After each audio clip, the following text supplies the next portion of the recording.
안녕하십니까. 모스크바 말씀지기 최갑진 목사입니다. 오늘도 말씀이 빛나는 밤에 계속해서 이어가도록 하겠습니다.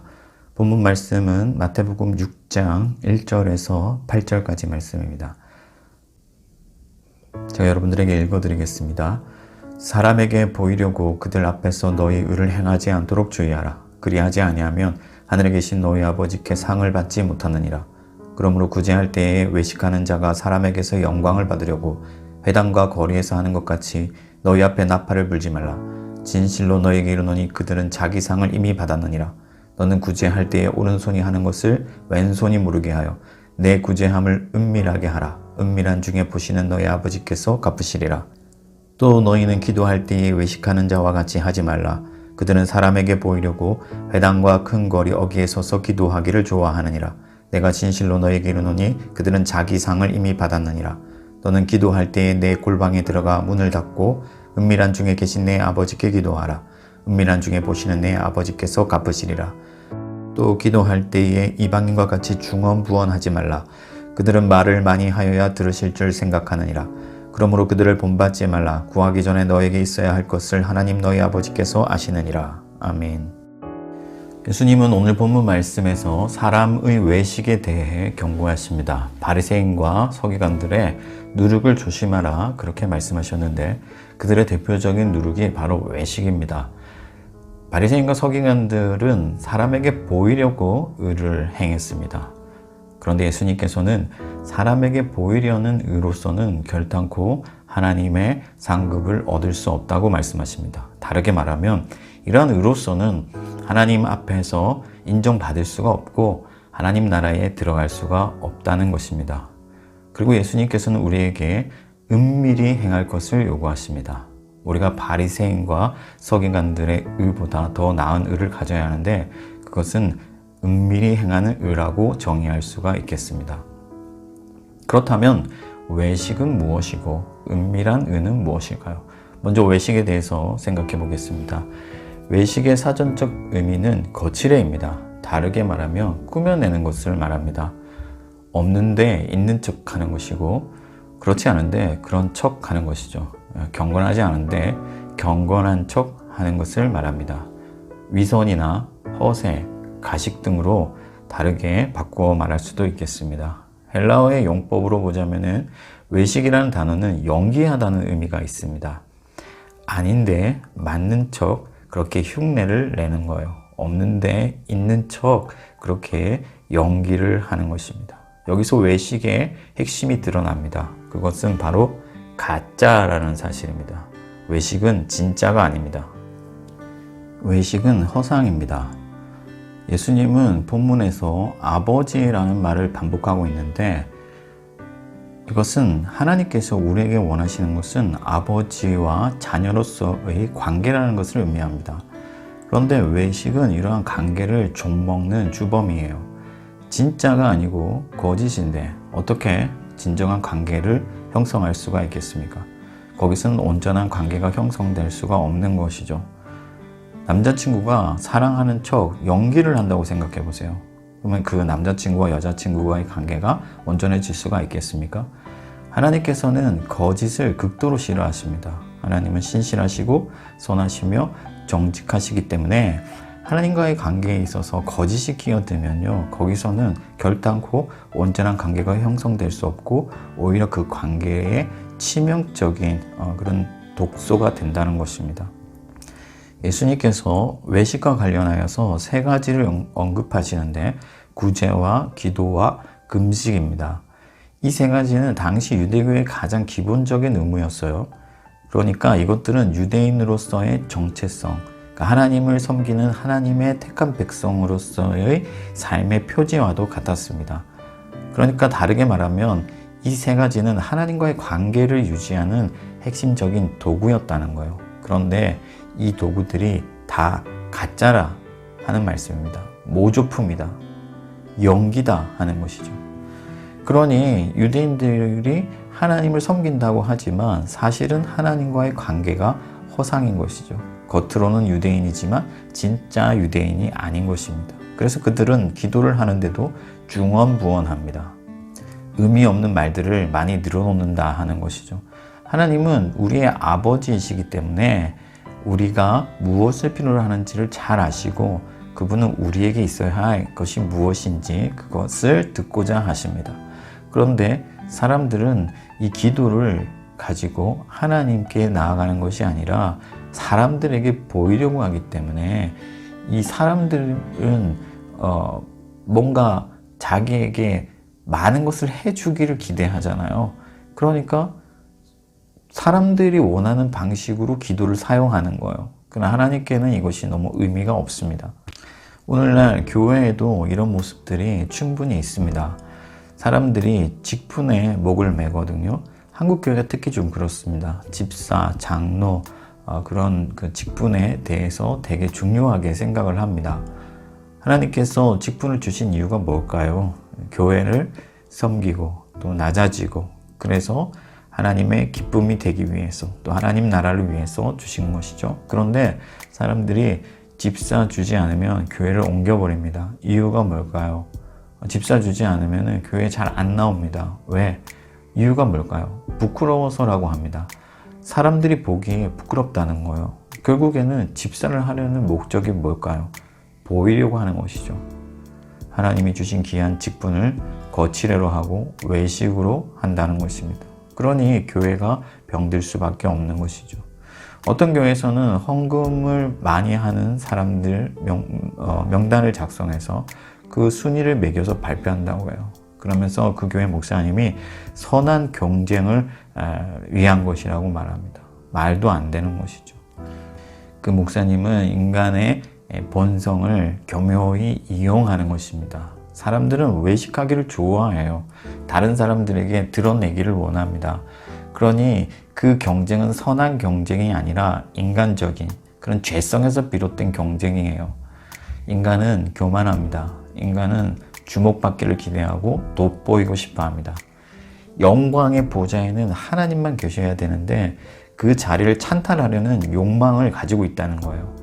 벌레에 먹혀서 죽은 헤롯이라는 인물이 대표적인 사람입니다. 다윗도 자기를 과시해서 큰 곤혹을 치루었어요. 히스기야도 그렇습니다. 자기를 뽐내려고 하다가 죽음에 처할 뻔했어요. 고린도 교회는 내가 누구에게 속했다 하면서 자기를 자랑했습니다. 바울이 더 대단하지 않냐? 아볼로가 더 대단하지 않냐? 나는 바울에게 속한 사람이다. 나는 아볼로에게 속한 사람이다 하면서 자기를 드러내고 과시하고 자랑했습니다. 사람들은 이처럼 자기를 드러내기를 좋아하고 하나님의 자리를 찬탈하기를 좋아합니다.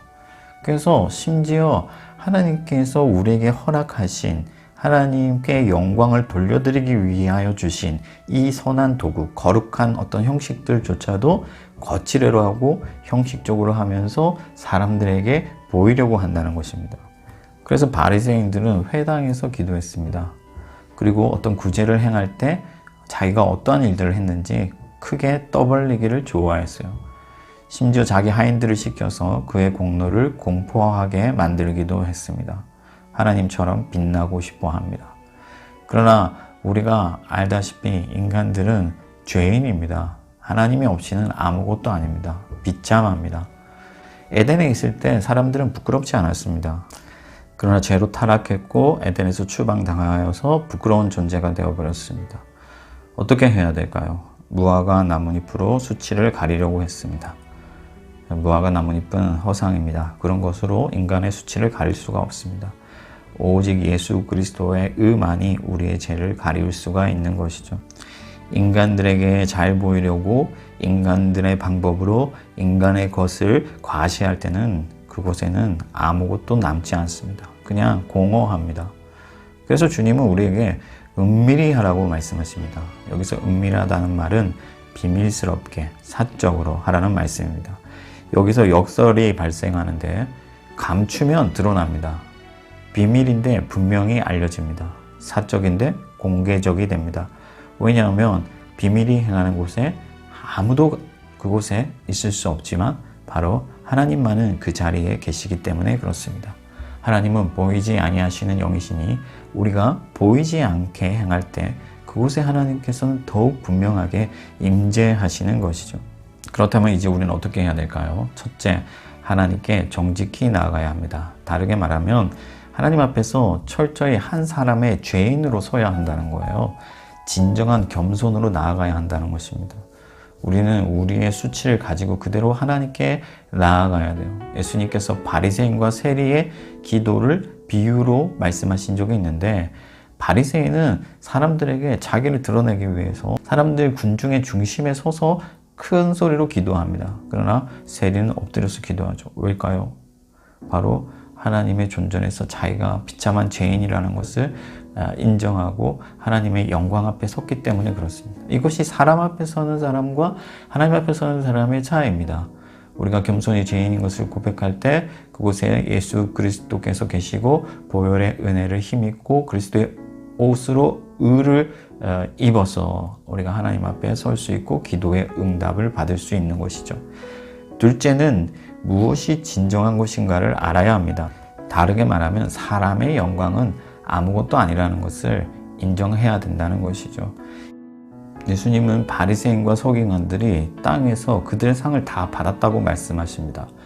그들의 목표는 사람의 영광을 취하는 것이었어요. 그래서 그들의 상급도 사람에게서 나오고 그 상급은 사람들이 육신에서 흙으로 돌아갈 때 다 끝이 나고 마는 것입니다. 그래서 그것은 바람과도 같은 거예요. 허상입니다. 일장중몽입니다. 그러나 사람들은 자기의 이름을 내려고 하나님의 영광을 거부합니다. 어리석은 것이죠. 심지어 목사님들 중에도 그런 분들이 많습니다. 사람들에게 드러내기를 원하고 사람에게 인정받기를 원하고 유명한 목사가 되기를 갈망합니다. 그러나 그런 사람들은 하나님께는 절대 인정받을 수가 없습니다. 비밀히 행하는 자들, 하나님께만 드러내는 자들, 그래서 하나님께 도달하는 자들만이 하나님의 영광을 얻고 하나님의 영광만이 진정한 것이고 영원한 것입니다. 그러나 자기를 드러내고자 하는 이런 욕망은 본능에 가깝기 때문에 그래서 우리는 의지적으로 골방으로 들어가야 돼요. 이것이 진정한 상급을 취하는 비결입니다. 사람은 욕망의 존재이기 때문에 사람들에게 드러나는 순간 그것을 나의 공로로 삼으려는 그런 욕망에 사로잡히기가 쉽습니다. 그래서 일부러 문을 닫을 필요가 있어요. 어떤 교회에 건축을 하는데 성도님들이 헌금을 하잖아요. 근데 어떤 장로님이 좀 큰 금액을 하나님 앞에 드리기로 했습니다. 그러자 사람들이 이 교회를 건축할 때 그 주춧돌에다가 헌금을 한 사람들의 이름을 적는데 그 장로님 이름을 제일 앞에 크게 내자고 했습니다. 그랬을 때 그 장로님이 말씀하시기를 만약에 내 이름을 거기에 새긴다면 저는 차라리 헌금을 하지 않는 편이 낫겠습니다. 그렇게 말했어요. 왜냐하면은 거기에 자기 이름이 올라가고 그래서 사람들이 그것을 볼 때마다 자기의 이름을 언급할 때 본인은 자기의 영광을 드러내고자 하는 그런 욕망에 사로잡힐 것이고 거기에 매일 것이기 때문에 그것을 거부한 것이죠. 어떤 행위든지 하나님 앞에서의 선한 행위는 골방에서 하시기를 노력하십시오. 문을 닫으십시오. 그러면 거기서 진정한 상급을 얻습니다. 셋째는 모든 일에 진심을 담아야 한다는 겁니다. 외식은 거짓이고 가짜입니다. 거기에는 마음이 없어요. 거기에는 그냥 껍데기만 있습니다. 하나님이 요구하시는 것은 우리의 마음이고 우리의 진심입니다. 거기에서 진정한 관계가 형성되는 것이죠. 예수님이 오른손이 하는 일을 왼손이 모르게 하라고 말씀하세요. 그런데 이게 가능합니까? 안 가능하다는 거예요. 자기도 모르게 어떻게 그 일을 할 수가 있습니까? 그런데 하나님 앞에서 진심으로 선한 일을 추구하는 사람들은 결국에는 그것이 자기의 인격이 되고 자기의 일상이 되기 때문에 자신도 모르게 그 일을 하고 있는 거예요. 그래서 주변에서 너 지난번에 나를 그렇게 도와줘서 고마웠어 라고 할 때 내가 그런 적이 있었나 라고 말할 정도로 그것이 그냥 자기의 일상이 되어버린다는 것이죠. 그러나 사람에게 보이려고 하는 사람들은 조종을 당합니다. 그 사람들의 시선에 이끌리는 것이죠. 그래서 억지로 하게 됩니다. 억지로 하게 되는 것들은 다 기억에 남게 돼요. 사람과의 관계도 마찬가지입니다. 교회에서 어떤 성도님들을 대할 때 억지로 관계를 유지한다면 그것은 외식이죠. 그냥 일부러 웃어주고 별로 싫은데 좋은 척하고. 그러나 하나님께서는 그것을 원하시지 않죠. 우리는 진심을 담아서 우리 교회 성도들을 대해야 돼요. 서로 사랑하라고 말씀하시잖아요. 서로 용납하라, 받아주라 말씀하시잖아요. 말씀을 정리하겠습니다. 바리새인보다 나은 의가 있어야 됩니다. 그것은 사람에게 보이려는 외식이 아닌 하나님께 올려지는 비밀스러운 의입니다. 그래야 하나님과의 진정한 관계가 온전해지고 형성되는 것이죠. 그러기 위해서 우리는 한 사람의 죄인으로 하나님 앞에 나아가고 진정한 상급이 무엇인지를 알아 하나님의 상급을 갈망하기 위하여 문을 닫고 골방으로 들어가야 됩니다. 그리고 모든 선한 일에 마음을 담아 진심을 담아 우리의 인격과 우리의 일상이 하나님 앞에서 의로운 인격과 의로운 일상이 되기까지 노력해야 되는 것입니다. 저와 여러분들이 은밀한 의를 가지고 하나님 나라에 다 들어가는 하나님 나라의 친백성 되기를 주님의 이름으로 축복합니다. 간단하게 말씀으로 기도 제목 나눌게요. 하나님, 우리가 외식하는 자가 되지 않기를 원합니다. 하나님이 기뻐하시는, 하나님이 원하시는 의를 가지고 하나님 앞에 나아가길 원합니다. 그래서 겸손한 죄인으로 하나님 앞에 서기를 갈망하고 또 하나님께만 올려지는 그런 비밀스러운 의로 하나님 앞에 나아가기를 갈망합니다. 하나님, 우리를 불쌍히 여기시고 우리가 항상 하나님의 기쁨이 될 수 있도록 우리를 주장하여 주시옵소서. 감사하고 예수 그리스도의 이름으로 기도합니다. 아멘. 다음 시간까지 다들 평안하시길 바라고 각자의 기도 제목으로 나아가겠습니다.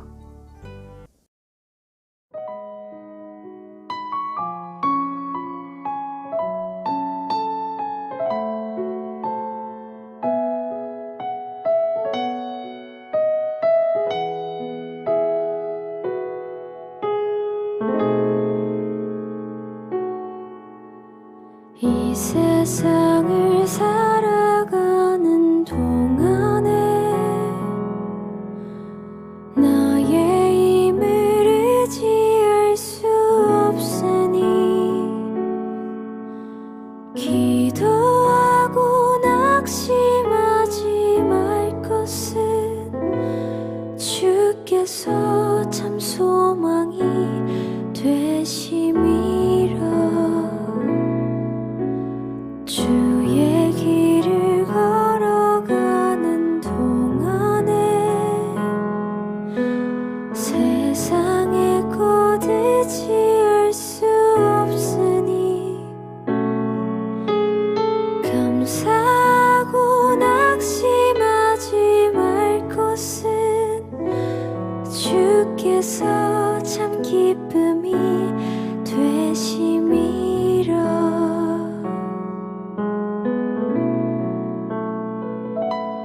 하나님의 꿈이 나의 비전이 되고 예수님의 성품이 나의 인격이 되고 성령님의 권능이 나의 능력이 되길 원하고 바라고 기도합니다.